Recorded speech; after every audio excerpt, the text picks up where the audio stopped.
Okay, today guys, I'm doing a bike check. Should already have the other video uploaded. I said I was going to be doing a bike check. First, this bike is a Colt Gateway. It's got the Colt sticker here. That didn't come with it. There was two Colt Gateway stickers here, but I took them off. But they're still dirty. I haven't cleaned it in a minute. Got a Colt seat, Colt crank arms. The pedals on this I installed myself. They were tangent pedals. Got Colt bars, Colt stem, Colt tires, and Colt rims and hubs. Pretty much everything on this bike is Colt except for the grips and the pedals.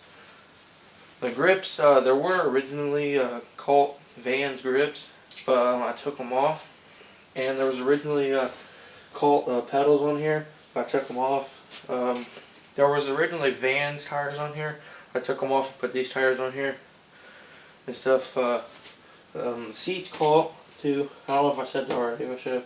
I got Confederate flag hubcaps. I got a chain that I installed. It's a pretty good bike. I like it. It's pretty smooth. It's pretty dialed. It's got a little bit of shake in it. I'm pretty sure it's because of my pedals. But that's about it. That's it, guys. Hope you like this video, and I hope you guys keep watching me. See ya.